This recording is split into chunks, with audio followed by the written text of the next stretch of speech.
चंदा चोरी प्रकरण में विपक्ष पूरा आक्रामक है, इस विषय में क्या कहें? देखिए, पहले तो भगवान मर्यादा पुरुषोत्तम राम एक आस्था का, श्रद्धा का विषय है। 500 वर्षों के संघर्षों के बाद श्री राम जन्मभूमि मंदिर का निर्माण हुआ है।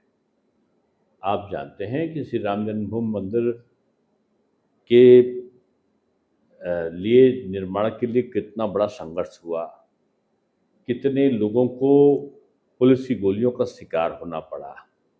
एक लंबा अंतराल संघर्षों का विश्व हिंदू परिषद कर रहा और माननीय सुप्रीम कोर्ट के निर्णय के बाद माननीय मोदी जी और माननीय योगी जी के मार्गदर्शन में मैं समझता हूँ कि भारत के सर्वश्रेष्ठ मंदिरों में से एक अद्भुत मंदिर का निर्माण हुआ।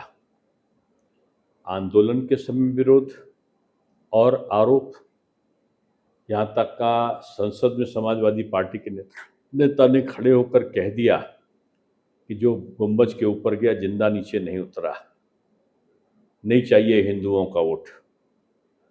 कांग्रेस ने कह दिया कि श्री राम सेतु बंधु रामेश्वरम है ही नहीं, राम काल्पनिक हैं, राम मंदिर के स्थान का कोई प्रमाण नहीं है। ये कोर्ट में लड़ा कांग्रेस ने।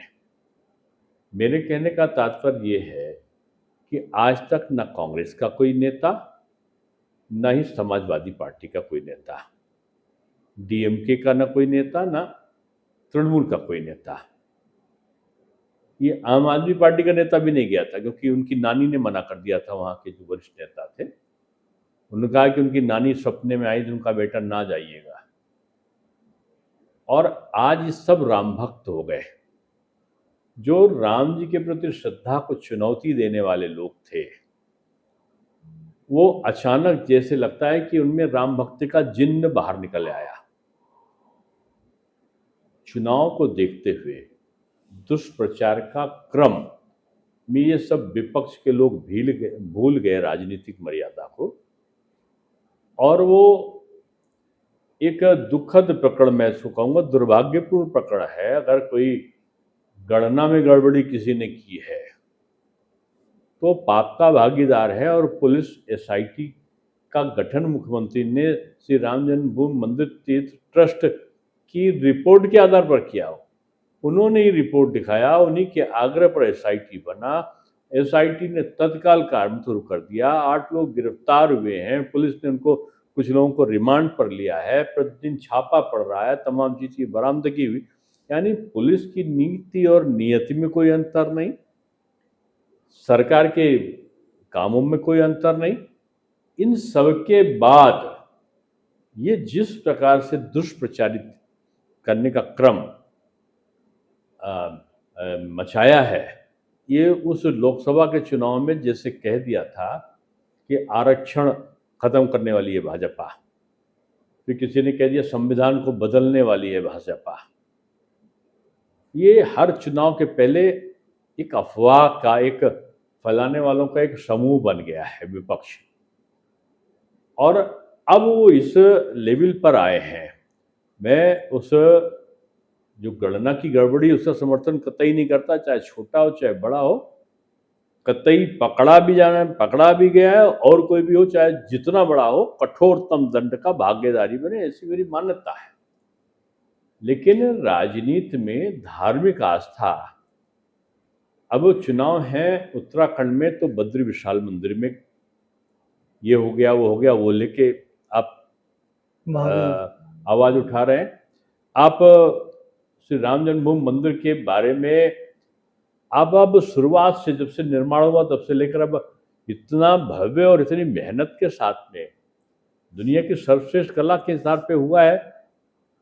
प्रश्न आज विपक्ष की चिंता का ये लग रहा है कि जो बढ़ती हुई धार्मिक पर्यटन है, सनातन एकता की तरफ बढ़ रहा है, जातियों का भेद कम हो रहा है या समाप्त हो रहा है, ये चिंता विपक्ष की है।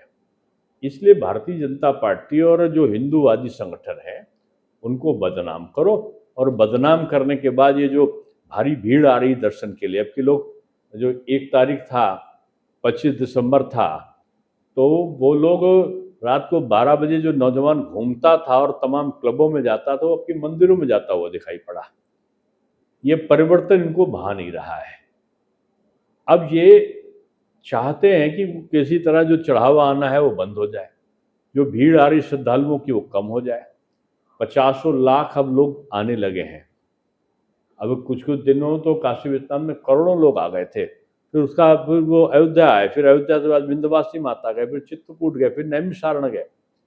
यानी धार्मिक पर्यटन के लिए जो स्थलों को योगी जी की सरकार ने, मोदी जी की सरकार ने डेवलप किया है, वो आर्थिक समृद्धि का केंद्र बन गया है उत्तर प्रदेश का। ये पीड़ा का विषय विपक्ष का है। इसलिए विपक्ष के द्वारा ये अनर्गल प्रलाप किया जा रहा है, जिससे लोगों का श्रद्धा भाव कम हो और सनातनी जो एकता है वो खत्म हो। एक बड़ा प्रसंग ये भी है सर, स्वामी अविमुक्तेश्वरानंद गवेष्टि गौ संरक्षण यात्रा पे 81 दिवसीय यात्रा पर निकले हैं और वे नकली हिंदू और असली हिंदू की बात कर रहे हैं। उस विषय में आप क्या अब कहें? मैं संतों के बारे में, सब पूज्य हैं संत, टिप्पणी नहीं करूंगा। बस एक पे ही अपेक्षा करूंगा कि वो राजनीतिज्ञों के षड्यंत्र का कोई भी संत हो, वो उनकी भाषा या उनकी शैली में काम इसलिए न करे क्योंकि लोगों की श्रद्धा उनके सभी के ऊपर होती है, और पूज्य महाराज जी क्या करें उसमें मेरी कोई टिप्पणी नहीं है। संतों के प्रति जो श्रद्धा भाव है वो रहे। अब असली नकली के बजाय बहुत सारे जो संत महात्मा हैं वो सनातनी एकता के लिए काम करेंगे, तो लोगों को देश की भी भलाई होगी और सनातन की भी रक्षा होगी। ठीक है सर, धन्यवाद।